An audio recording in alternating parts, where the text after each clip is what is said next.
नमस्कार मित्रों। आज जो विषय मैं लेकर आया हूँ वो है आधुनिक युग एक विवेचन, बीए पार्ट थर्ड के लिए। देखिए,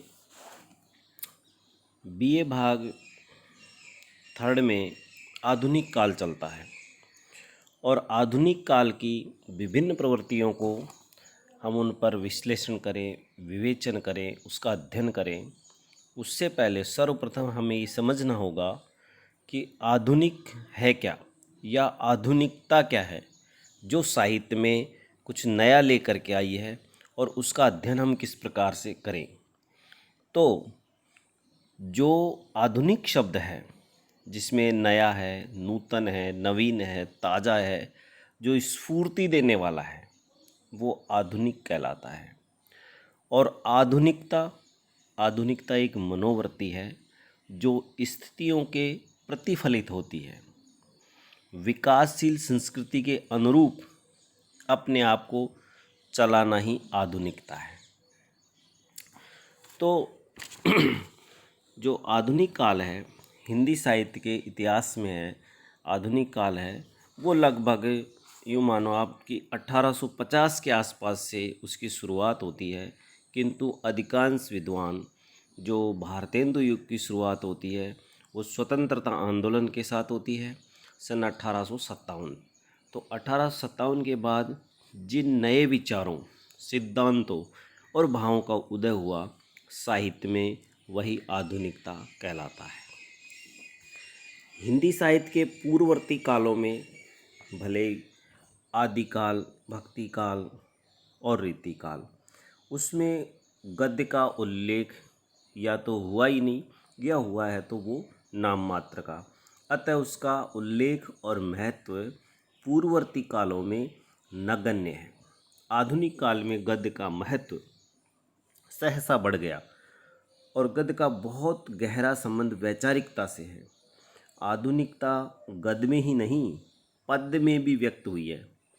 और भारतेंदु युग के बाद की जो कविता थी, तो उस पर गद्यात्मकता का एक तरह से दबाव था। और जो आजकल तो कविता की जो भाषा थी, वो भाषा ही लगभग गद्य की जैसी हो गई। गद्यात्मकता का दबाव भारतेंदु जो युग था उसके प्रारंभ से ही शुरू हो गया था।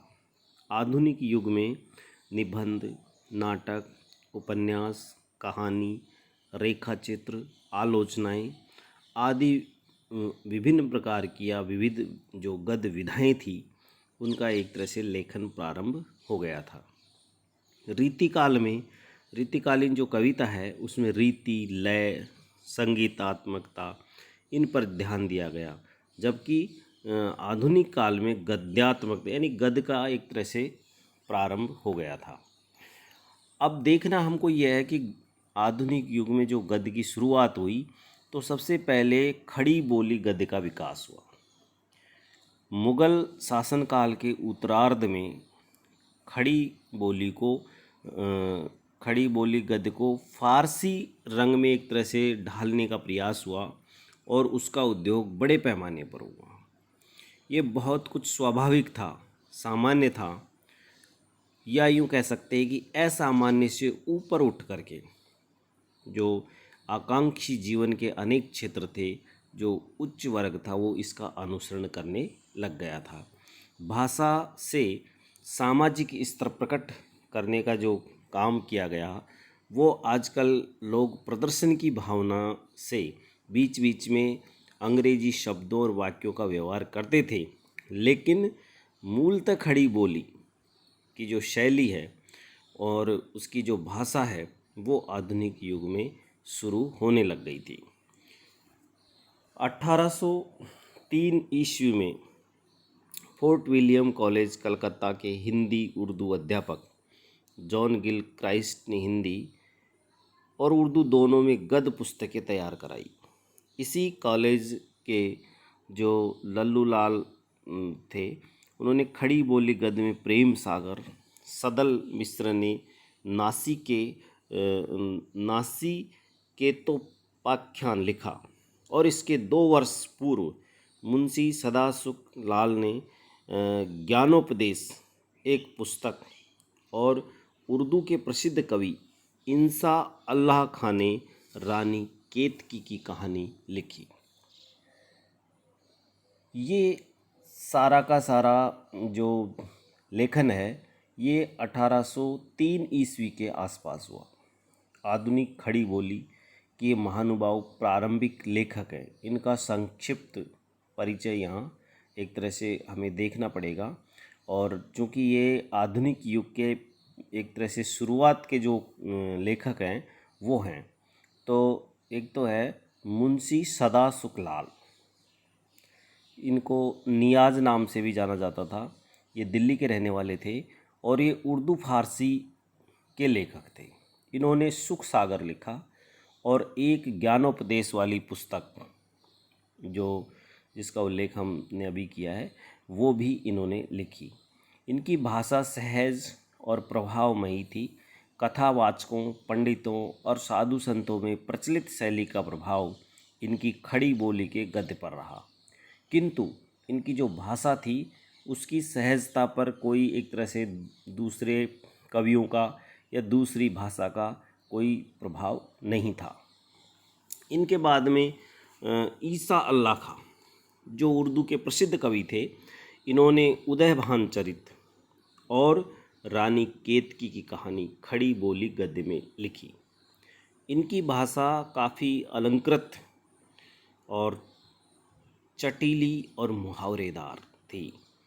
और बात यह है कि उन दिनों कहानी कहने या किस्सा गोई की कला काफ़ी प्रचलित थी, तो ईसा अल्लाह खां ने गद्य पर किस्सा गोई की शैली में रचनाएं शुरू की।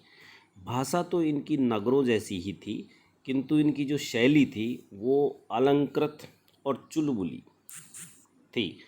गद्य के बीच बीच में पद्य जैसी तुकबंदी और उर्दू गद्य लेखन के भी प्रभाव है जो इनके उसमें देखने को मिलते हैं। लल्लू लाल कवि थे और ईसा अल्लाह खां, ये दो कवि थे। ये लगभग एक जैसे ही, मतलब इनकी जो रचनाएं थी या शैली थी वो लगभग एक जैसी थी।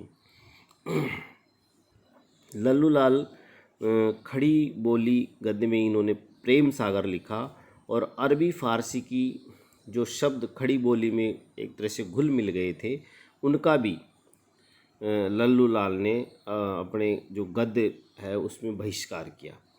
और भाषा के विषय में शुक्ल जी का वक्तव्य सटीक है कि भाषा की सजावट भी प्रेम सागर में पूरी है।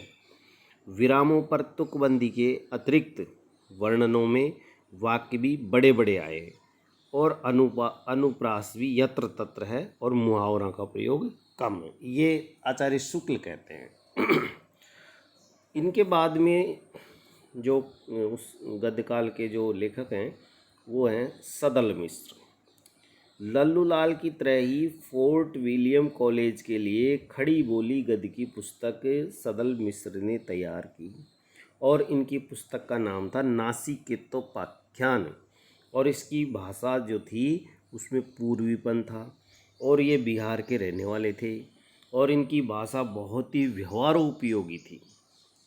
खड़ी बोली गद्य में इन चार लेखकों ने, मुंशी सदासुख लाल, ईसा अल्लाह खां, लल्लू लाल और सदल मिश्र, ये आधुनिक काल के प्रारंभिक लेखक थे जिन्होंने खड़ी बोली गद्य को लिखना प्रारंभ किया।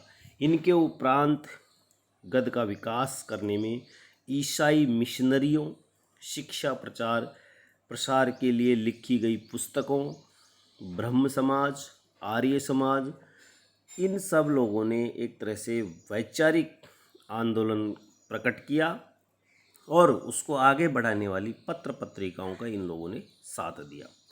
गद्य इस युग में एक तरह से एक आवश्यकता बन गया था। निसंदेह गद्य के विकास में छापे खानों की बहुत बड़ी भूमिका रही। छापे खानों के बिना इतनी अधिक संख्या में पुस्तकें मुद्रित नहीं हो सकती थी। पत्र पत्रिकाओं के प्रकाशन होने की तो कल्पना भी नहीं की जा सकती थी। अंग्रेजी शिक्षा के प्रसार के साथ साथ हिंदी उर्दू की भी पढ़ाई की व्यवस्था सरकार ने की थी। इसके लिए पुस्तकों के प्रकाशन की भी व्यवस्था हुई और 1833 ईस्वी के आसपास आगरा में स्कूल बुक सोसाइटी की स्थापना हुई, जिसने कथासार नामक पुस्तक प्रकाशित कराई। कथासार मार्समैन के प्राचीन इतिहास का अनुवाद था।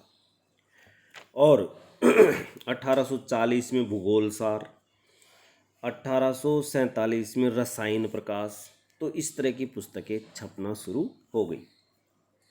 1829 ईस्वी में बंगाल से बंगदूत नामक पत्रिका भी हिंदी में निकली। इसके 3 वर्ष पहले 1826 ईस्वी में कानपुर के पंडित जुगल किशोर ने हिंदी का पहला समाचार पत्र उदंत मार्तंड कलकत्ता से निकाला। यह विचित्र संयोग था कि हिंदी के प्रारंभिक समाचार पत्र हिंदी क्षेत्र में नहीं, उसके बाहर कलकत्ता से निकले। यह भी ध्यान देने की बात है कि राजा राम मोहन राय जैसे महान देशभक्त समाज सुधारक ने हिंदी गद्य का अखिल भारतीय महत्व समझा और हमें हिंदी के प्रथम समाचार पत्र के गद्य का नमूना अवश्य देख लेना चाहिए। यह उदंत मार्तंड अब पहल हिंदुस्तानियों के हित के हेतु जो आज तक किसी ने नहीं चलाया, पर अंग्रेजी ओ फारसी ओ बंगला में जो समाचार का कागज़ छपता है उसका सुख उन बोलियों के जाने और पढ़ने वाले को ही होता है। तो ये नमूना है उस समय का। समाचार पत्रों की भाषा यथासंभव रूढ़ियों से मुक्त व्यवहारोपयोगी होती है और वो तत्कालिक जो व्यवस्थाएं हैं उसकी अभिव्यक्ति भी होती है। तो उदंत मार्तंड की भाषा इन गुणों को ग्रहण करने लगी। फिर 1944 में राजा शिव प्रसाद सितारे हिंद ने काशी से बनारस अखबार निकाला और इसकी लिपि देवनागरी थी, लेकिन भाषा उर्दू की ओर झुकी हुई थी। बनारस जो उस समय का ये जो इन्होंने बनारस से जो ये कविताएं ये पत्र निकाला वहाँ से ही है जो 1850 ईस्वी में सुधाकर निकला और राजा लक्ष्मण सिंह ने 1860 में आगरा से प्रजा हितैषी नामक पत्र निकाला और 1863 में आगरा से ही लोकमित्र निकला और 1867 में नवीन चंद्र ने ज्ञान प्रदायिनी पत्रिका का प्रकाशन प्रारंभ किया। तो कहने का अर्थ यह है कि हिंदी क्षेत्र में वैचारिक विविधता का रूप पत्र पत्रिकाओं के माध्यम से सामने आने लगा। इससे हिंदी जीवन व्यवहार की भाषा के रूप में तेजी से विकसित होने लगी। अब देखिए कि इन पत्र पत्रिकाओं के अलावा गार सादत तासी, सर सैयद अहमद खां, इन्होंने भी हिंदी के लिए बहुत प्रयास किया और हिंदी के लिए उद्योग करने वालों में फ्रेडरिक पिनकॉट का नाम सदैव स्मरणीय रहेगा। शिक्षा विभाग के अधिकारी राजा शिव प्रसाद सितारे हिंद प्रारंभ में हिंदी के समर्थक थे, किंतु बाद में वो उर्दू के पक्षधर हो गए।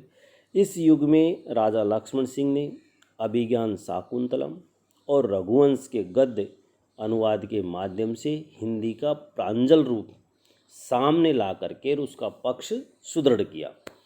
पंजाब के पंडित सरदाराम फुल्लेरी और उसके आसपास के जो पांडित्यपूर्ण और निर्भीक व्याख्यानों और लेखों से हिंदी को बहुत सहारा मिला।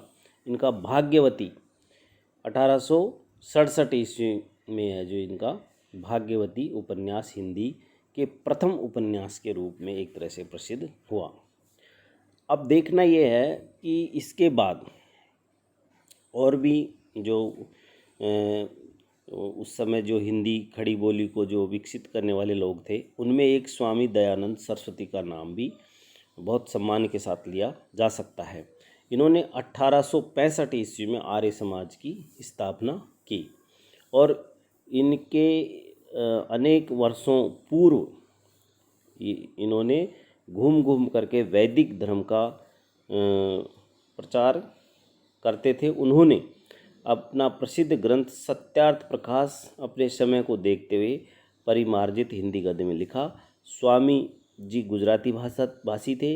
इससे पहले हम देख चुके हैं कि बंगाल में राजा राम मोहन राय ने हिंदी गद्य का उपयोग किया था। इसी प्रकार पश्चिमोत्तर भारत के गुजराती भाषी स्वामी दयानंद सरस्वती ने हिंदी गद्य को अपने मत प्रचार का एक तरह से साधन बनाया। तो इस प्रकार खड़ी बोली हिंदी गद्य का विकास हुआ और ये विकास नई चेतना के प्रसार का युग था। और चेतना के दबाव से गद्य ही नहीं पूरे साहित्य पर इसका प्रभाव अनिवार्य रूप से पड़ा और इस प्रकार हिंदी साहित्य में नई चेतना का एक तरह से युग शुरू हुआ, जिसमें भारतेंदु युग की शुरुआत होती है और भारतेंदु युग से ही आधुनिक युग का एक प्रकार से विधिवत जो शुरुआत है वो भारतेंदु युग से ही होता है। भारतेंदु हरिश्चंद्र हिंदी साहित्य में आधुनिकता का एक तरह से प्रवर्तक साहित्यकार माने जाते हैं और इसी नई चेतना और आधुनिकता से युक्त होने के कारण हिंदी साहित्य रीतिबद्धता से मुक्त हुआ। और हमें ये भी समझ लेना चाहिए कि वो कौन सी परिस्थितियाँ थी जिसकी वजह से आधुनिक युग का एक तरह से प्रारंभ हुआ और उसको आधुनिकता का एक जन्म हुआ और इसका इतिहास और समाज पर क्या प्रभाव था। तो देखिए, हमें अच्छी तरह मालूम है कि अंग्रेज़ों का वर्चस्व भारत में तेज़ी से बढ़ रहा था और उन्होंने भारत के उद्योग धंधों को नष्ट कर दिया था और ज़मीन को अपने कब्जे में कर और किसानों पर एक तरह से लगान का बोझ बढ़ा दिया था। माल को ढोना और सेना को सुदूर प्रदेशों तक जल्द पहुंचाने के लिए उन्होंने रेल व्यवस्था कायम की और जहां जहां स्वयं अधिकार नहीं कर सके थे वहां पर देशी नरेशों से उन्होंने समझौता कर लिया था। तो इस प्रकार उनके द्वारा जो किया जाने वाला शोषण था और जो लुटेरी व्यापार नीति थी जो भारतीय अर्थव्यवस्था को एक तरह से रोक रही थी, उसी का परिणाम था 1857 की क्रांति, जो सिपाहियों का विद्रोह था।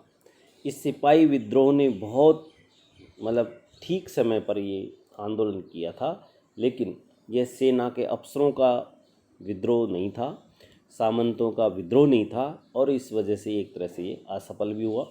इसमें किसानों ने हिस्सा लिया था, गैर सैनिक किसानों ने भी इसमें लड़ाइयाँ लड़ी थी। विद्रोहियों ने भारत में अंग्रेज़ों की जो लुटेरी नीति थी उसको समझा और उसको यहाँ से एक तरह से भगाने का प्रयास किया। बहादुर शाह के नाम से जो इश्तहार जारी किया गया था उसमें जमींदारों, व्यापारियों, सरकारी नौकरों, कारीगरों आदि की स्थिति अलग अलग बयान की गई थी। इसमें व्यापारियों से कहा गया था कि अंग्रेज़ों ने नील, कपड़ा और जहाज़ों में भेजी जाने वाली अन्य वस्तुओं के व्यापार का इजारा कायम किया, केवल मामूली चीज़ों का व्यापार यहाँ के लोगों के हाथ में रहने दिया। लेकिन इससे भी मुनाफा कमाने की बहुत सी तरकीबें निकाल ली गई और चूंगी वगैरह के जरिए व्यापारियों पर भारी टैक्स लगा दिया गया। अब यदि हम भारतेंदु युग के उस समय में आर्थिक विषमता, स्वाधीनता, नारी शिक्षा, धार्मिक पाखंडता, हिंदी भाषा सब पर यदि विचार प्रकट करें तो उनका जो व्यक्तित्व वो था वो तो आंदोलनकारी था ही, वो सच्चे करुणावान थे, वो व्यक्ति नहीं संस्था थे और उनका इस युग में बहुत बड़ा योगदान रहा है।